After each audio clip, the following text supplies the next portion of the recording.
All right, we'll say good morning. Good morning. Let us begin by thanking all of our sponsors for this morning share. To thank our Talmud Torah sponsors for the month of Cheshvan Haba Lin Tova, Stephen Terry Zinn, for dedicating all the Shir Midrashos this month in honor of the birth of their granddaughter Devorah Eliana Zinn and Le'ili Nishmas, Dr. Zinn's father, Bunim Tzvi Ben Chaim Zichron Lebracha. Shmuel Rabin Karabkin for dedicating all the Shir Midrashos this month. And the Schus Refuah Shlema for Rabin's cousin serving in the IDF, Binyamin Chaim Pesach Ben Moshe Chana, and creation of the yahrzeit of Rabin's mother, Pesa Mira Bas Chaim Zichron Lebracha, and Dr. Moshe and Ellen Gvant in memory of Dr. Gvant's parents, Shena Bas Abba, as well as Yaakov Meir Ben Moshe Leib Zichron Livracha. Our week of learning sponsors: Judy Posner in memory of Shimshon Laser Ben Moshe, Chaim Ben Eliyahu Cohen, and Daniel Yehuda Ben Shimshon Laser. Our Daf Yomi sponsors for today: Ira Miriam Grossman in memory of Selma Wolf. May her memory always be for our blessings, Zichron Livracha. And Mr. and Mrs. Stewie Shabbos and family, Lezecha Nishmas, their mother, grandmother, and great-grandmother, Rivka Rezel Bas Yitzchak Zichron Levrach. We hope that in the merit of our Talmud Torah, all of the Neshama Slav and Aliyah, the families in Nechama, all of those who need refuah, Shlema Shabbat together with Kol Choli Yisrael, Kodesh Baruch Hu Shirei Meretz Hashem, return our hostages b'Shalom and b'Karov, and allow our holy soldiers to be successful b'Chol Ma'asei Yedehem. But so with that, let us begin. We have a lot to do today, an incredible daf ahead of us today. Today's daf is Kuf Mem Beis 142, and we are picking up in Meretz Hashem on Kuf Mem Aleph Amud Beis. Where did we leave off? Oh, fantastic. Okay, I'm not used to finishing the daf. This is great. Okay, excellent. We're actually starting on Kuf Mem Beis. Wonderful. So I'll say, so remember again, we are kind of picking up a little bit mid-topic, and remember again the overarching topic that we are dealing with in yesterday's daf, and we'll continue into today's daf, and in today we will have resolution, is the ability for someone to go ahead and be makneh something to an Uber. Can you go ahead and convey ownership of something to a fetus in utero? That is the shayla. So remember again, it appears from all the other sources that the answer to that is an unequivocal no. Because remember again, even Rabbi Meir, who holds that Adam Makne Davar Shalab Aliolam, that you can convey ownership of something that does not yet exist, that is true as long as the recipient does exist. So the item you're conveying maybe doesn't have to exist, but the recipient absolutely must. But yet, so therefore, based on that, one would not be able to convey ownership to an Uber. On the flip side, our Mishnah clearly deals with a case where a father is conveying something to an Uber. Remember again, the case of the Mishnah was Reuven's married to Rachel, Rachel's pregnant, and Reuven says, Rachel, if you give birth to a girl, it's 200 zuz. If you give birth to a boy, it's 100 zuz. So clearly he's conveying ownership. He's conveying ownership to the Uber. So again, we're trying to work out halacha l'maisa, this contradiction, and ultimately, again, what halacha l'maisa is. So the Gemara, we're kind of picking up in the middle of it. So the Gemara says, let's go ahead and, so remember, Rav Huna was the opinion who said Hamazaka l'uber lo kana. Right? That was Rav Huna. So the Gemara says, remember, because Rav Huna was commenting one more point of reorientation. Rav Huna was commenting on the case that we saw towards the top of Kuf Mem Aleph Amud Beis. Hahuda Amar Ledvisu L'chasi Lahaydim Avarta. I hereby convey my property to this child that you are pregnant with. So Rav Huna said, "Havim mizaka l'uber, mizaka l'uber lo kana." Fine. So the Gemara says, "V'lei malei the Amar l'chishetelid." Maybe Rav Huna is talking about a case where halacha l'maisa again. The situation is where the wife is giving birth. In other words, maybe he's saying, when you give birth, I'll go ahead and convey this property over. So the Gemara says, "Rav Huna l'tamei dam Rav Huna af l'chishetelid lo kana." So Rabbi said, this is very interesting. So Rav Huna is of the opinion that even that would not work. That would not work. So in other words, not only does it not work to convey ownership to an Uber, to the fetus in utero, but even more than that, it does not work to convey ownership even to the baby once it's born. In other words, to be able to say, when you give birth, I hereby convey ownership to this fetus. If you take a look at the Rashbam for just a moment, look at the Rashbam in the middle. It's the first Rashbam, but it's the last wide line. So we're picking up in the middle. So the Amar Rafuna, Af hamazake l'uber b'chiyai gavna d'amar l'chisheteled klomar nechasi l'haydim ma'abra l'chishiyulad lo kana. So this is interesting. So not only does Rav Huna say that you can't convey ownership to a fetus, right? That's understood. But he says like this. Let's say Reuven says to Rachel, when you give birth, right, I hereby convey 100 zuz to the baby once you give birth. So I would have thought that should work. Because remember, again, you're conveying ownership ultimately, again, you're conveying ownership to a child once it's born. Rav Huna would say, even in that case, it doesn't work. Why? Look at that Rashbam says, Dechevan de b'shas hakna uberhu ve'eno yachal zakos lo yikne l'chishiyulad ayede amira de amish teled. So interesting. So according to Rav Huna, essentially, in order for the uber, in order for the child, in order for the baby to be able to go ahead and acquire, so halacha l'maisa, the child has to be in existence at the time of the conveyance. In other words, at the time that the transaction is being formed, which essentially what Rav Huna is saying is like this: if you're going to have a conveyance from A to B, so A and B both have to be in existence at the time of the conveyance. Even if the actual conveyance is delayed until some later point, if both parties to the transaction are not in existence at the time the transaction is being forged, it doesn't work. Doesn't work. Okay, so the Gemara says, Dam Rav Huna af l'chishatele lo kana. So Rav Huna says, not only can you not convey ownership to an uber, but you can't create a transaction where the recipient doesn't exist at the time the transaction is being made, even though the transaction doesn't take place until the actual recipient is born. Dam Rav Nachman hamazake l'uber lo kana. Rav Nachman holds, if you convey ownership to an uber, it doesn't work. L'chishatele kana. But ultimately, again, so this is machlokes Rav Nachman and Rav Huna, right? So Rav Nachman says, although you cannot convey ownership to an uber, what you can do is you can convey ownership to the baby once it's born. I was about to say, let me clarify this point. There's two different transactions over here, right? Reuven is married to Rachel. So what happens? Rachel is pregnant. So everyone except our Mishnah, but everyone for our purposes right now holds that to convey ownership of something to the fetus doesn't work. The shaila is, can you convey ownership to the fetus once it's born, even though presently now the fetus is obviously a fetus, is in utero? So Rav Huna says no, as we're going to see in just a moment. Rav Nachman says, yeah, you could do that. Because remember again, at the point of the conveyance, the recipient is in existence. Rav Huna on the other hand says, Av l'cheshetele lo kana. Rav Huna says that halacha l'maisa, neither of these transactions works. Neither of these transactions work.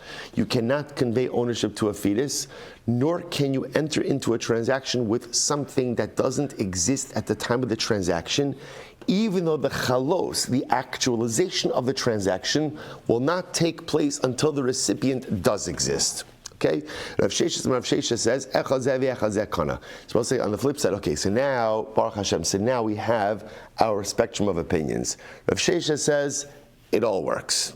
It all works. You could be mezaket to an uber, you could have a delayed transaction to the birth of the baby, all of it ultimately works. So we'll say, so here we are. So let's pause here for just a moment, because this is one of these perfect moments in life where everything, the universe is in absolute alignment. Now I know, finally, the spectrum of opinions. So remember again, let's kind of work backwards. We have Rav Sheshas. Rav Sheshas is one extreme. Rav Sheshas says, in order for you to enter into a transaction with another party, that party has to be in existence at the time the actual transaction is made. It doesn't make a difference, even if the transaction is not going to drop. Even if it's not going to actualize until some later date. If you don't have two actual living parties to a transaction, you cannot enter into it. So therefore, again, not only can you not convey ownership to an uber, but you can't convey ownership to a child who will exist in the future, even though the transaction won't be chal until the future. That's Rav Sheshas, right? Then again, after Rav Sheshas, he got to Rav Nachman. Rav Nachman says you can't convey ownership to an uber, but you can convey ownership to a child who will exist in the future, as long as the transaction doesn't actualize until the birth of that child. And then again, the most extreme you have is Rav Shesha. Rav Shesha says it all works. It all works. You can be mezakeh to an uber, and once you can be mezakeh to an uber, then what? You could do anything, right? In other words, once you hold that essentially, and this would seem to be also based on an extreme interpretation of Rabbi Meir of Adam Makna Davar Shalom Bali Olam. So once you hold that you could be mizakeh to an Uber, then pretty much you could enter into any type of transaction. Okay. Amar Rav Sheshes. Rav Sheshes says, Mina min Allah. How do I know? How do I know that you can do this? Now again, remember, Rav Sheshes is saying you could be mizakeh to an Uber, and you could also be mizakeh to a child to be born at a later time. I don't know you can do this. Tisanya, here we go. This is actually a fascinating case. Tisanya, ger shemes ubizbezu yisrael nechasav. This is actually fascinating. You have a ger who died. Now, we're assuming over here that the ger died without any relatives. Not any relatives. So now what happens? So what happens when a ger dies without relatives? His property becomes hefker. So now ger dies, no relatives. So other Jews come along and take his possessions. They're hefker. Fine. So what happened? It's fascinating. Vishamu sheyesh lo ben. After, so let's play this out. So Ger dies. So Ruvain, Shimon, and Levi hear that Ger died, and as far as they knew that he never had any relatives. So what do? Rightfully so, they come and they take his property because it's hefker. Then what happens? After they took it, they heard, Ger had a son. He had a son. Or they heard that his wife was pregnant. So then what's the halacha? Chayav and lahachzir. Okay, so obviously in that case, they're obligated to go ahead and give back the property, because obviously it turns out that the ger has an inheritor. Take a look at the Rashbam for just a moment. It's actually right across. If you just move to the right in about 4 lines, then chayav and lahachzir, kevan di ishto me'uberes, Uber Yoresh Havi, Al Mahamazakil Uber Kana. So we'll see, even before we go on, that's it. That's the point we're looking at over here. What's fascinating about this? So now Reuven and Shimon and Levi took the property thinking that it was hefker. They find out that the wife of the ger is pregnant. So what's the halacha? They have to return the property. Now, when do they have to return the property? When do they have to return it? Right now. In other words, they don't have to wait to return it until the baby's born. They have to return it now. What does that show you? That shows you that halacha l'maisa, an uber acquires. An uber acquires, because obviously, otherwise, if the uber didn't acquire, wait until the wife gives birth. No, they have to return it right now, because you see from here that the fetus does in fact acquire that Yerusha from his father. So now watch this. The case, so it happens to be for our purposes, that's the totality of what we wanted to get from this particular case. But it happens to go on. The Gemara says, Hechzirakol. So let's say again, Reuven, Shimon, and Levi, they're good guys, right? They weren't doing anything malicious. They thought the property was hefker. Turns out the property was not hefker, so they return it. After they returned it, Hechziru v'achakach shamu shemes beno oshe pilo ishto. Afterwards, after they return it, what do they hear? They hear that the son of the ger died, or that his wife miscarried. So therefore it turns out that what? No yoresh, right? There is no inheritor. Then Rabbi says, it's actually interesting. The Gemara says, Hichzik b'shniya kana u'barishona lo kana. So what's the halacha? The halacha is, so they could acquire again.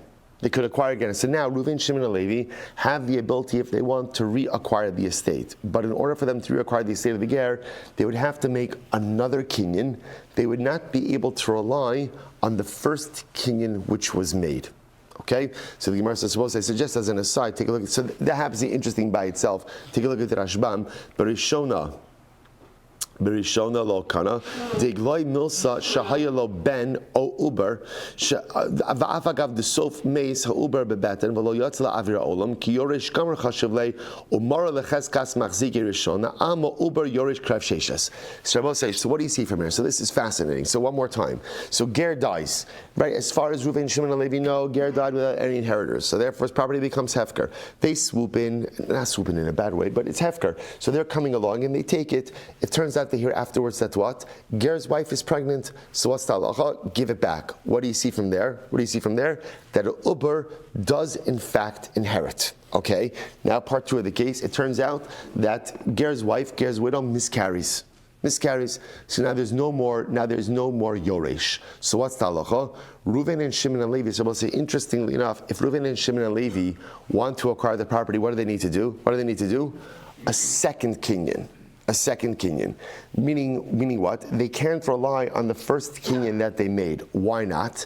Because since there was an uber, the uber inherited. The inheritance of the uber essentially undermined the effectiveness of the first kinyan, and therefore again, now it's truly hefker. There are no more yarshim, there's no more inheritor. They could go and acquire the property again. But you see from here is that they would need to go ahead and make another kinyan on the property. What does that show you? That shows you that in fact an uber does acquire. So all of this is Rav Shesh's proof to his position that an uber acquires. And of course I will say, once you prove that an uber is able to acquire something, then obviously it goes without saying that you could be mezakeh, you could go ahead and bequeath something to a uber once it is born. That becomes an easy case. The Gemara says, here we go. Uber lokana. And if you would think that an uber doesn't acquire, then lama lohu achzuki bishniya hachzika lechadazimna. Then I will say, if an uber wouldn't acquire, then what? While I understand that once Reuven and Shimon Levi hear that Mrs. Ger is pregnant, so okay, I understand they're going to have to kind of give back the property. But once Mrs. Ger miscarries, then if an uber was really never kana, then their first kinyan should be effective. They shouldn't have to do a second kinyan. The fact that they have to do a second kinyan indicates to us that the uber did in fact acquire. Therefore, the first kinyan did not work, and therefore, if they want to acquire the property, they would have to do a second kinyan. Incredible. So the Gemara says, Amar Abaye. So Sefer says, Sefer, pause for just a moment. This is Rav Shesh's proof. This is his proof. So he says, you see from here that halacha l'maisa, an uber is kona. Beautiful. That's it. So now the Gemara says, Amar Abaye, 1 second. Abaye says, this is not necessarily a really good proof, right? That in general, that an uber. So we'll say, so remember again. So based on this, what Rav Sheshes wants to say is the following: that let's say again, let's just apply this to a different case, right? Reuven is married to Rachel. Rachel's pregnant. Reuven says, I hereby want to give the fetus 200 zuz. So Rav Sheshes says, it works.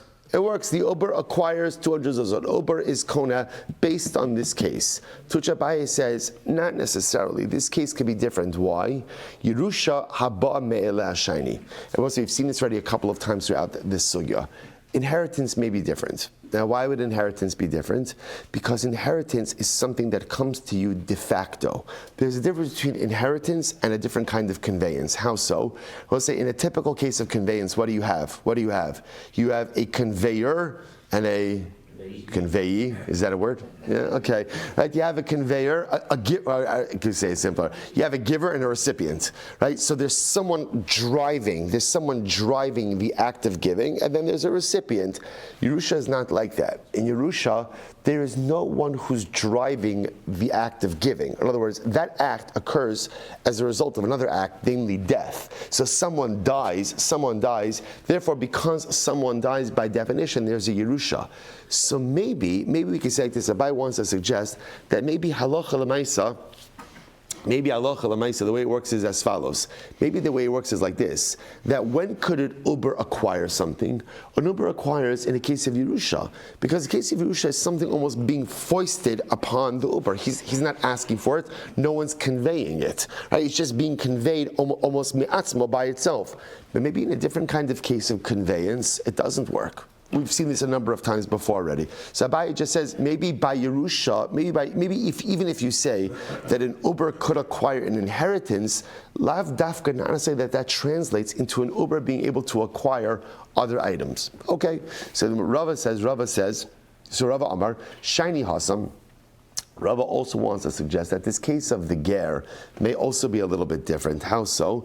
Dirafuye mirafinan biadaihu meikara. So Rava wants to say like this. Perhaps also the reason, now we'll say the key proof to the fact that an uber acquires in this case is the fact that after the death of the uber, Reuven, Shimon, and Levi have to make a second kinyan.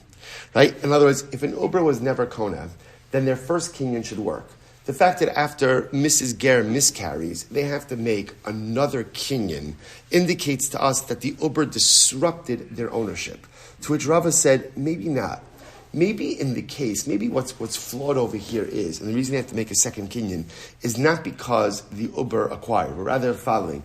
When Reuven and Shimon and Levi swoop down, and swoop sounds negative, but you understand, they swoop in and they acquire the property of the ger. So I'll say, so remember again, what's in the back of their mind? What's going on in the back of their mind? So going back, maybe there is an inheritor they don't know about. Maybe there is a relative. Maybe there is a kid. Maybe she is pregnant. See, at the moment of the first kinyan, so Rav wants to suggest that the kinyan itself is a shaky kinyan, right? Because in order for a kinyan to be absolute, the das has to be absolute. But in this case over here, they don't know Reuven. They just heard Reuven was a ger. They heard Reuven didn't have any offspring or he didn't have any inheritors. So they go in and they acquire. But in the back of their mind, they're thinking to themselves, but it's possible maybe new information will come to light. So Rava wants to suggest that perhaps that's why they need a second kinyan. After Mrs. Ger miscarries, and so it is clear that there is no line of inheritance, now it is clear that Reuben and Shimon and Levi have the ability to make a bona fide kinyan. So the halacha obligates them to now make a second kinyan because the first kinyan was really a shaky one. But maybe it's not because that an uber acquires. So we'll say, so therefore again, interestingly enough, no one is disagreeing about the facts of this case. So halacha l'maisa, the way the case is going to work out is as follows. So again, ger dies. We hear without children. Reuven, Shimon, and Levi come along. They acquire the estate of the ger. They then hear that Mrs. Ger is pregnant. Okay, so now obviously if Mrs. Ger gives birth, so the child is going to inherit. If Mrs. Ger miscarries, so Reuven and Shimon and Levi have the ability to acquire the estate, but they require a second kinyan. What do you do with this case? According to Rav Sheshes, so Rav Sheshes says, this shows you what I've been saying the whole time, that an uber is kona. An uber is kona, how do you know that an uber is kona? The fact that Reuven and Shimon and Levi need to make another kinyan after Mrs. Ger miscarries indicates to us that the uber acquired while the uber was in existence. Okay, that's Rav Sheshes. Abaye and Rava say, first of all, number one, so Abaye agrees with Rav Sheshes, but he says, don't extrapolate from here that an uber could acquire in all cases. Maybe it's just by Yerusha, because Yerusha is not really a conveyance. Yerusha is simply, it's a de facto reality. In other words, there is a force beyond normative transactions that is pushing this property towards the Uber. Maybe it's Tafka. In that case, the Uber acquires, but not in a typical case of conveyance. Rava comes along and Rava says, hold up here. This has nothing to do with an Uber acquiring. This has the reason why Reuven, Shimon, and Levi need a second kinyan after Mrs. Ger miscarries is because their first kinyan was flawed. Their first kinyan was flawed. Or maybe flawed is the wrong word. Their first kinyan was weak. Now, why was it weak? Because at the moment that they acquired the property, what are they thinking in the back of their mind? As far as we know, there's no heir. But I don't know, maybe there is. Maybe there is. So in the back of their mind, they're already thinking to themselves that, you know what, maybe this is not completely ours. Therefore, once it becomes clear that there is no other heir, we say to them, okay, make another kinyan in order to solidify your ownership. So the Gemara says, okay, maybe now, what's the nafkamina between Abaye and Rava? Sheshamu bo shemes. So both say, so again, what would be the nafkamina? The nafkamina would be in a situation where they heard definitively that, Sheshamu bo shemes, velo mes v'achar kach mes. So the nafkamina would be in the following situation where they heard that the uber died, in other words, that Mrs. Ger miscarried, and ultimately again, but she didn't miscarry, but she did in fact miscarry later on. Right? So again, in other words, they heard the uber passed away or miscarried. It didn't, and then later on it did. So as I say, interestingly enough, according to Abaye, they would require another kinyan because the presence of the uber does acquire, uber is zocha, and therefore they would require another kinyan. According to Rava, since at the time they made their first kinyan, the news they had, although it turned out to be fake news, but the news that they had was that the Uber wasn't alive. Therefore, their first kinyan was a bona fide kinyan. And even though it turns out that the Uber was alive, but then died afterwards, so the Maisa again, the first kinyan was a bona fide kinyan. Therefore, there would be no need for a second kinyan. Okay, so we'll say. So again, so just to highlight, what's our takeaway? Like, I have no idea, right? And so I'll tell you what our takeaway is. Now we know the three opinions involved in this discussion. This is exactly what we needed from the Gemara. So I understand there's Rav Sheshes, and Rav Sheshes is going to say you could be maknet to an uber, no problem, and therefore you could also be maknet to a child once it is born. You've got Rav Huna. Rav Huna says none of these cases work. According to Rav Huna, right? Rav Huna and Rav Sheshes are the poles in this. Rav Sheshes says an uber could acquire a child once it's born, could acquire future acquisition. On the other hand, again, Rav Huna is saying none of this works. in order for a transaction to be valid, the giver and the recipient must both be alive at the time of the transaction itself. And then you got Rav Nachman, the middle position, saying you can't convey to an Uber, but you can create a transaction which is chal once the baby is born. So these are now our three opinions. So now, Baruch Hashem, now at least I understand that there's not a contradiction between the Mishnah, which says you can be mizaka to an Uber, and all these other cases. There's just a three-way machlokas. So now I have three different opinions, three-way machlokas. Okay, let's go weiter. Says the Gemara, Tashma, Tinok ben yom echad, nochel umanchil. A baby that is 1 day old has the ability to inherit and to bequeath. So the Gemara says, ben yom echad in uber lo. What do you see from here? It's tafka, a baby who's 1 day old, who has the ability to inherit and bequeath, but not an Uber. So the Gemara says, no. Nochel b'nichsei ha'av lahanchil la'acha min ha'em. What he's talking about, Tovir Bosei, is a specific case of, you're talking about paternal brothers. Paternal brothers who ultimately, again, obviously they're paternal brothers, not maternal brothers. So a baby who's 1 day old has the ability to acquire from his mother in order to bequeath it to his brothers. Right? So you can have, so remember again, inheritance is all paternal. Right? So paternal brothers are the ones who inherit each other. So you could have a situation of, let's say again, you have an only child from one mother, but again, he is a half-brother to his other brothers paternally.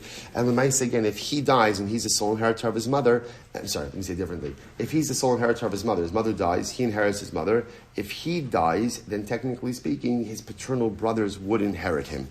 Right, assuming he has no other closer heirs. So that would be a situation of where, interestingly enough, an inheritance that a brother gets from his mother could be conveyed ultimately to his paternal brothers. Okay, so the Gemara says, Nochel b'nichsei av lahanchil la'achin min ha'av. Nochel b'nichsei ha'em lahanchil la'achin min ha'av. So this is a case of a brother who inherits, a son who inherits from his mother, who then conveys ownership of that property later on, bequeaths that property to his paternal brothers. Now, both say, now that case, v'dafka ben yom echad. Now, the only way for a son, listen to this, the only way for a son to inherit his mother is how? If the son was born.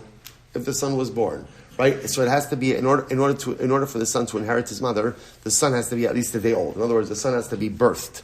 Aval uber lo. An uber can't inherit his mother. See, I both said, I just want to point out something very interesting over here. You might have thought like this. Maybe if you hold that an Uber could acquire, right, then maybe like this. Maybe if you have Reuven, Shimon, and Levi, right, are the sons of Yaakov. Right? They're the sons of Yaakov from Leah. Yaakov has another wife, Rachel. Right? Rachel. And now what happens? Rachel is pregnant. Let's say Rachel passes away. If Uber is Zocha, if an Uber could acquire, then maybe Rachel dies. The Uber then inherits her, even in utero. Uber dies, and now therefore Reuven and Shimon and Levi should inherit Uber. To which the Gemara says that doesn't work. Why doesn't it work? My taima, Amud Beis, for a very practical reason. My taima, dehu mayis bereisha. Because ultimately again, the Uber dies before the mother. The Uber dies before the mother. Now, this is interesting. This is, again, the Gemara understanding over here. The Rashbam points out that I was here talking about a situation of death from natural cause. Right? That when a mother dies from natural causes, her fetus dies before she does. So because, and this is fascinating, so because the fetus dies first, therefore the Uber does not inherit the mother. See, I will say, fascinatingly enough, if you hold that an Uber is able to inherit, then you could have a situation of an Uber who inherits his mother in utero. The mother dies, the Uber inherits, and then the paternal brothers would inherit the Uber. It's fascinating. The Gemara says, but here's why that doesn't happen, because in the case of death of natural causes, the Uber dies before the mother. The Uber dies before the mother, and therefore again, ve'ein haben yoresh es imo bekever lahanchil acha min ha'av. And I will say again, halacha l'maisa. So a child cannot posthumously inherit his mother in order to convey ownership to his paternal brothers. In other words, the way inheritance works, Rabbi say, is that inheritance only works if the inheritor is alive. Now, remember, what we did see with the laws of inheritance is that your inheritors inherit your inheritance position. Right? So in other words, so technically speaking, you do inherit a little bit posthumously. In other words, your position inherits even when you're no longer here because your heirs take on your inheritance position. But a child can't posthumously inherit his parents. So if the Uber is dead, right, if the Uber is no longer alive, the Uber can't inherit the mother so as to pass on that inheritance to its paternal brothers. So again, it's actually a really fascinating case. So halacha l'maisa, because the Gemara's understanding over here is that an Uber dies before the mother in a case of a natural death, so therefore again the Uber never inherits the mother because the Uber is already dead at the time that the mother dies in order to convey ownership to the paternal brothers. Okay, so the Gemara says, one second. Lememra, duhu mayis bereisha. Is that true? That an Uber dies before the mother? That if the mother dies of natural cause, right, pregnant mother dies, that the fetus dies before the mother dies? So the Gemara says, Vaha hava ovda. We've seen this happen, unfortunately. Again, cases like this happen. Upir case tlasa pirkuse. Now, the Gemara over here is referring to a very specific event, right? The Gemara is not talking about a theoretics over here. The Gemara is saying we saw this once happen, right? There was a case like this where Nebuch, the mother, was pregnant. Then the mother died. No, she was pregnant. She died, and the baby was still kicking even after the mother died. The baby was the fetus was moving around in utero even once the mother died. To which the Gemara says that's not a raya. Amar Mar Baravashi. Midi dehava azanav halta shemifarcheses. So we'll say it's actually interesting. So remember again, movement after death is not a sign of life. Right? Movement after death is not a sign of life. There's sometimes, again, there are certain, I don't know what the technical scientific term, but certain, physical spasms that occur. Right? This is like the famous, right? If you ever see shchita, right, you'll see many times, right? Look, literally, you take off the head of the chicken, right, and lemaisa, the chicken is running around. So clearly, the chicken is dead. The chicken is dead, right? It doesn't just need a refuah shalema, right? It's done, right? But lemaisa, so you see from here, physical movement, that spasmodic movement after death, is not indicative of life. So lemaisa, again, the Gemara says, it gives the example of apparently, if you cut off the tail of a lizard, so apparently the tail wags around even when it is detached from the lizard. So that shows that there could be certain posthumous spasmodic movement that is not at all indicative of life. So therefore, again, even in utero, the fact that the baby is kicking, the fetus is kicking after the death of the mother, in no way indicates that it is alive. Okay, so the Gemara goes weiter. Ma'abrei Rav Yosef, Mishmei Rav Amar, l'shememait bechelek bechora. So what does it mean ultimately again? So what does it mean that halacha l'maisa again, when it says tinok ben yom echa nochel umanchil, what does that mean that a baby that's 1 day old has the ability to inherit and bequeath? So the Gemara Samari Rav Yosef Mishmei Rav says shamait bechelek bechora. The existence of this baby 1 day old has an implication and an impact on the double portion of the bechar. In other words, that this baby, I just want to point out something very interesting, that in halacha, so a baby at different intervals has different halachic designations at different times. For example, we saw this, remember again, in last cycle in Moed Katan. No, this cycle Moed Katan. So remember again, we saw that if a baby dies within 30 days, according to many opinions, there's no shiva. There's no shiva. Why? Because halacha l'maisa, within 30 days, there's a lack of viability. So it's interesting to see that a newborn, literally a day-old baby, has different ramifications for different areas of halacha. So, right, in Hilchos Avelos, it's not considered to be a viable life, and therefore the laws of Avelos don't apply. Yet, what Ma'abarei Yosef says is, a baby once it's born, even day-old baby, is considered to be viable out Yerusha purposes. So, for example, that baby will have an implication for the firstborn's double portion. Well, so remember how we divide up, how we decide Pishnaim, how Pishnaim works? You take the number of brothers, right? Add plus 1.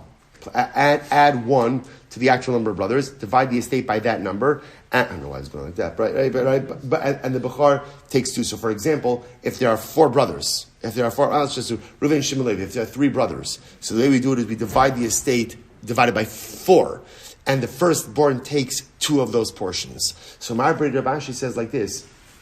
He says, once there is a baby that is 1 day old, he counts for Bechorah. Right? In other words, he will have an implication for how you're dividing up the estate out the Bechor. Aval Uber lo, but not by an Uber. So both say, right? So in other words, if father dies, right? If Father Yaakov dies, and there's Reuven, Shimon, and Levi, right? And Yaakov's wife is pregnant, that Uber does not have an implication out the Bechorah. Okay? So the Gemara says, my time, what's the reason? The Yoldulo Amrachmana. So Rabbi says, so the Gemara says, because when it comes to the Bechar's first portion, the Torah used lashon of v'yoldulo banim. So who's part of the calculation of the firstborn's portion? Who's part of that? Only children who are born. So Rabbi say, I just want to point out what's fascinating over here is you begin to see that there are like many competing principles. So in other words, even if you hold that an Uber acquires inheritance, it could very well be that when it comes to the calculation of the firstborn's double portion, an Uber is not involved. He's not counted over here. And again, why? Separate Rasha. Because when it comes to Bechar, the lashon of the Torah is v'yoldulo.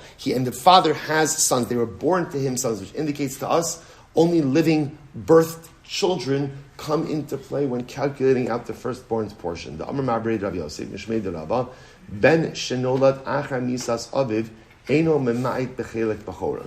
Interesting. So Ma'abred Rav Yosef said the name of Rabba, that a son who is born after the death of his father does not calculate into the calculation of the estates for the firstborn's portion. Right? Why is that? My time. Simple. We'll say it's a drasha. It's a drasha. Again, by the way, the context, just so you should know, the context is, this is Parshas Kiseitze, right? Right after. Also remember again, the way the section of firstborn portion is written is Yifas Toar, right? Kiseitze L'Milchama, war bride, and then the section of you'll marry two women, one who you will love, one who you don't love, and the Bechar, or not like, right? And the Bechar ultimately again is for the first wife who you don't have the warmest feelings towards, right? And then the Torah says, "Lo yuchal levaker," you can't favor the younger son over the older son. That's the context. So the lashon of the pasuk is the yodulo banim. Hahuva vasnua. So you'll have sons to the wife you love, to the wife you don't love. V'haya habein habachar l'snia.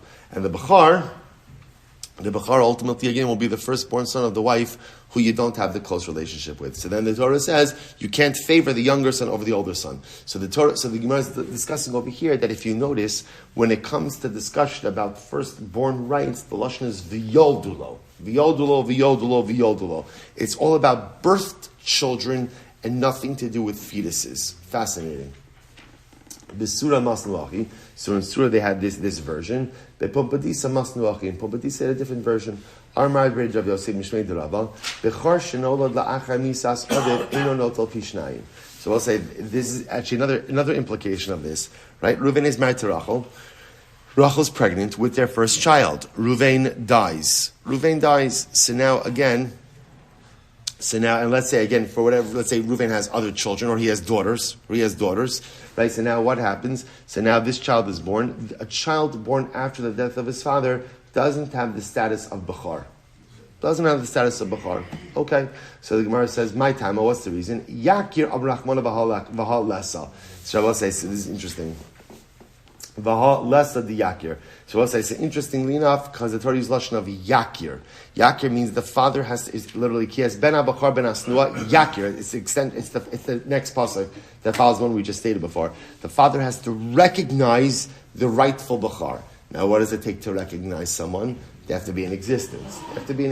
So if the Bachar is not born at the time of the death of the father, he doesn't have the halachic status of Bechar.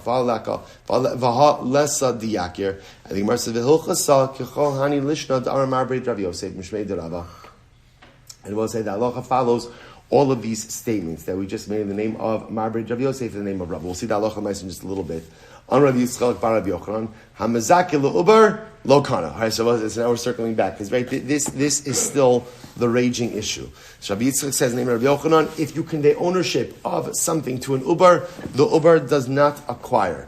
Vim Torah Mishnah Seinu. So we'll say, what about the Mishnah? We keep, and remember, the whole problem with this is, remember our Mishnah.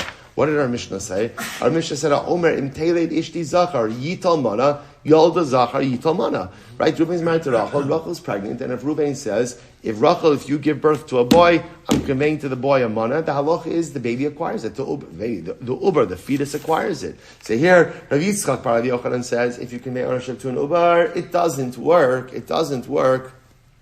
You'll say, what about our Mishnah? No, don't bring her out from the Mishnah. Hoil v'daito shel adam krova eitzel beno. All right, so we'll say, so now, this is quite fascinating. Perhaps our Mishnah is different. Why is our Mishnah different? Because halacha l'maisa, a person is close to his son. A person is close to his son. A person has a certain level of closeness to his son. Take a look at the Rashbam for just a moment. It's in the wide lines, 2, 4, 6, 7 lines into the widest lines. Krova eitzel beno, v'gamar umakne b'chol libo, avalu uber lo kana. So we'll say, so this is incredible. This is incredible. So we'll say, so apparently, the idea is like this. Why is it that you can't be makna to an Uber? Right? Why is it? So we'll say, on the most basic level, it's because a transaction requires two parties. And in general, in order for a kinyan to be chal, I have to know who I am conveying to. If there is not a clear conveyance destination, right? So then there's no transaction. There's no transaction. So what the Gemara is suggesting over here is something quite fascinating. So therefore, in general, if I don't know where the destination of the conveyance is, I'm not fully vested in the kinyan. Which makes sense, right? In other words, for me to give something over to, for me to give something over to B, I'm A, to give something over to B, I have to know who B is, what B is, what am I conveying over to? And if it's amorphous or ambiguous, then the act of conveyance is amorphous and ambiguous, and therefore, again, is not fully chal. On the other hand, the Gemara says there's one exception to this. What's the exception? Your child. Your child. A parent, right? So the father, even though the child is in utero, so who's your kid? I don't know. Is it a boy or a girl? I don't know. Right? Tzaddik or Rasha? I don't know. Gibor or Chalosh? Like the Gemara says, I don't know. Chacham or Tipesh? I don't know. I don't know anything. What do I know? It's my kid. It's my kid. And there is a closeness to that child, even though there is absolute, profound, and overwhelming familial ambiguity. I don't know anything about this kid. I don't know what it's going to be, who it's going to be. I don't know anything, but it's mine. And because it's mine, therefore, by definition, there's a closeness.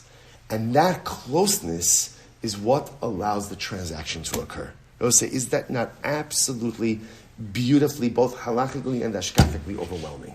So in other words, Sigmar is suggesting like this. Even if you hold that in general, hamezake uber doesn't work. You're right. So if I try to convey to someone else's fetus, I don't know, I'm just in a fetus giving mood, right? So I just want to be mezake to ubrim all over, right? So again, that doesn't work. Why doesn't it work? Because transactionally, for you to commit to a transaction, you have to know the destination of the transaction, the destination of the conveyance. And if there's any level of ambiguity in it, the transaction doesn't work. There's only one area of ambiguity, of transactional ambiguity that works, and that's with your own child. There is a closeness to that uber, even though, again, there is absolute fundamental identity ambiguity surrounding that uber.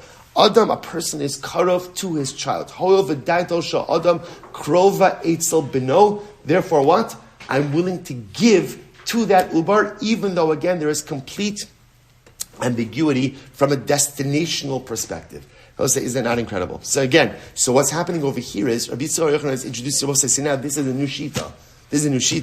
So this is saying, in general, I could accept, you cannot be mezake to an uber. I could accept that. Yet, the Mishnah is not a contradiction. Why? Because whose uber is it? It's my uber. And to my fetus, to my child, that even though, again, there is some level of transactional ambiguity, I still fully and wholly commit to the transaction. And therefore it works. Incredible. I will say, just so you appreciate this for the full profundity that it is, it gives you a new understanding, a new appreciation when the pasuk says, Banim atem la'Hashem Elokeichem. What does it mean when the Torah calls us sons of the Ribono Shel Olam? I will say, if you think about it, a lot of us are still in utero. What do I mean by that? So I'll say, we have not really actualized. We're not really actualized. We're playing around. We're just kind of swimming around, moving around, a little bit aimless, a little bit directionless, kind of acting at least a little bit helpless, not really taking the reins of life, not really becoming the people we need to become. But what's incredible?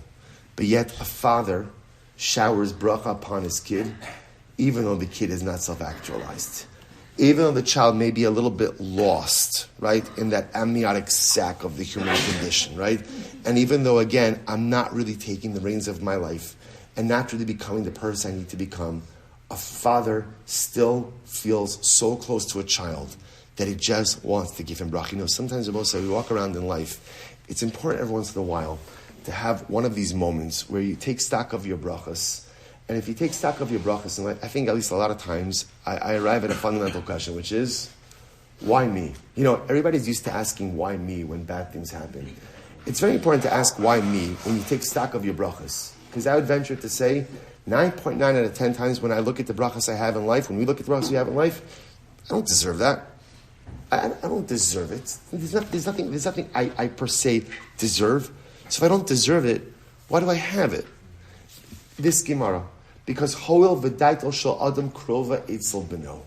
If a father, human father, feels so close to his fetus child, even though he doesn't know him, to engage in transactional certainty and to convey to him beautiful bracha, alachas kama v'kama avinu sh'mashen chadish baruch hu.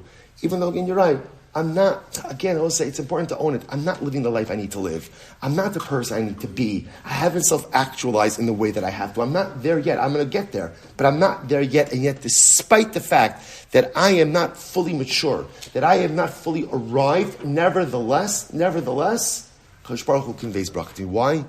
Because Abba, father, always feels close to his child. And Abba just wants to give and give and give, even if the child is not yet deserving of it. Incredible. Rabbi Shmuel Silber. So let's listen to this. So Shmuel said to Rav Chana Bagarata, do me a favor, go and gather 10 people, which means get a chevra together. I want to tell you something. I want to make an announcement. The announcement is, chevra, right? Shimon Rabosai, right? An uber is kona. The Gemara says, v'hilchasa, hamazakil uber lo kana. All right, so we'll say, right? A little bit of a downer over here, right? So here, Rav Chana Bagarata was getting all excited. I want to make a public announcement. An uber is kana. The Gemara says, by the way, an uber is not kana. As well, so we'll stop over here for today. We'll pick out now again. I promise you, Allah myself. I promise you, I have it. It's actually we're going to see a Shulchan Aruch this time in Choshen Mishpat. We're going to be continuing tomorrow. Shkayach, everyone.